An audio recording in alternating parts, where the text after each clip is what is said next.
Council is an invitation to find our collective story. It's a way for us to listen to our shared values and create meaning. We've come to Salinas Valley State Prison, which is a level 4 maximum security prison, with a pilot program to engage a group of inmates who felt the calling to become leaders, to actually learn how to facilitate council practice and ultimately carry the practice for other inmates on the prison yard. Council is a process of bringing people together and communicating deeply and clearly from the heart. And that is an unusual experience we're finding in mainstream society, and in prison even less so. Very often in the setting, we find that people relate to one another based on their status, whether it's a correctional officer or a prisoner, whether it's as a white guy or a black guy, and Council really helps to break all that down and foster what we think of as more authentic communication. I see it as a benefit all the way around. Inmates want to create a culture that benefits them and they can see the good in it. It's a benefit to the staff because that's one factor or many factors that will contribute to lessening recidivism. Many of these guys are getting out, and those who aren't are impacting those who are getting out. If there's nothing to support a change in mentality, they're going to move back out into society and adopt the ways that got them in there in the first place. We need to do something to stop that from happening. There are 5 elements to Council. We create a circle so we know who's there. We create a center so there's some place to understand that there is commonality here. There's a threshold that allows us to step into this way and leave behind the pace and the craziness of the outside world and be together in a more intentional way for a little while. And the last element of Council is we have a way to step out back into the world. I chose this rock because my sisters always tell me I'm the rock. Talking to them, they always tell me, we need you, we need you to come home, we need you to do this. But little do they know, I look at them as being my rock, because without them, I probably would have been checked out a long time ago.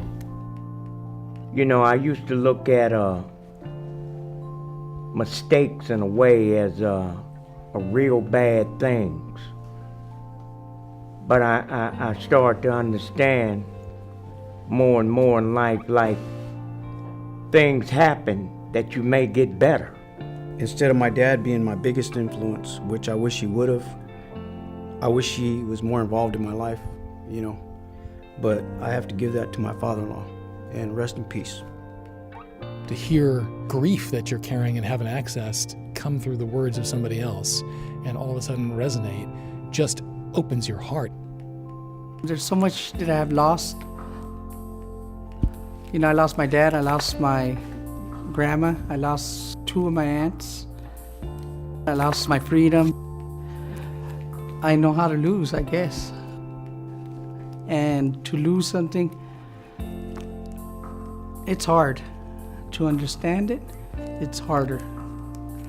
But I choose to find ways to understand.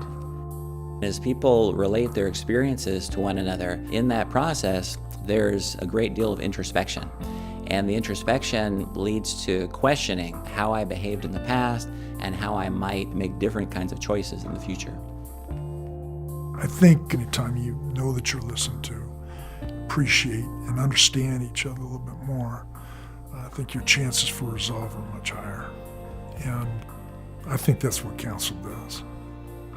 To dedicate this to the families of my victims. Even though they might hate me, wish really bad things, but I wish they would know that I can change. I'm not that man anymore.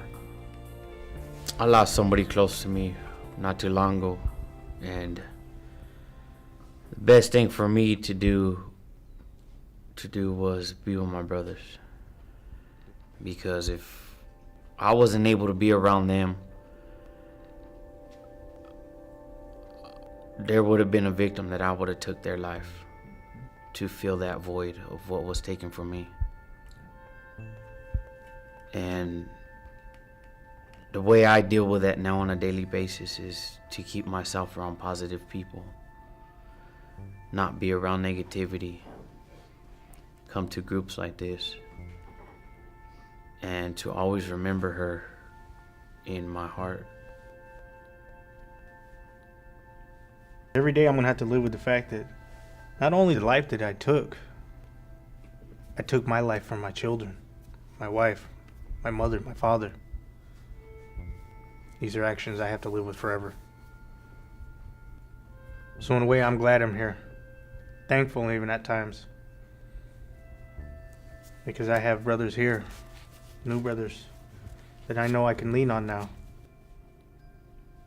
I always thought I did what I did because it was me or him, you know what I mean, at the time. But now that I have grown in a spiritual way, I trying to work on those things now. I trying to like not get mad at myself, not put myself down. I trying to forgive myself. I have never asked my mom to forgive me. And when you said that, it made me think about I need to go ask my mom for forgiveness because I'm her baby. And she's always been in my corner. Always driving up to Pelican Bay. You know what I mean? That takes a lot. And yeah, I'm never yet to ask her, so I'm gonna make sure that tomorrow I ask her for forgiveness. And I want to thank you for that, Wolf.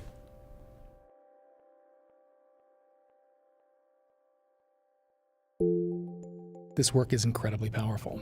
Everybody who's touched by it is moved because it's unearthing this part of us that we don't access in any kind of regular way.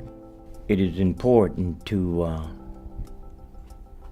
really examine ourselves, especially if we're going back out there, because it's going to be a real culture shock to many. And if a guy hasn't practiced or disciplined it himself, all of this will be for nothing. All of it.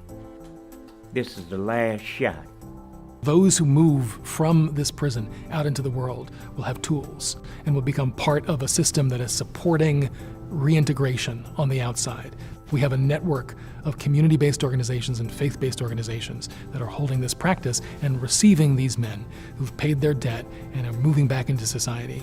If you can impact a level 4 maximum security prison, you have no excuse. You can impact a city or a county, or if you want to go on a macro level, a world. I'm fortunate enough to be able to go home, and I've been fortunate enough to meet some good people. And I'm gonna take these teachings and these stories back home with me. When you allow yourself to be moved by somebody's story, even when you leave counsel, even when you step out of the room and onto the yard, you can't pass by that human being in the same way again. They're not your enemy anymore because your heart has opened and you feel empathy towards them. And be able to carry that back into society creates a continuum of care that allows us to really support the reintegration of these prisoners in a good way.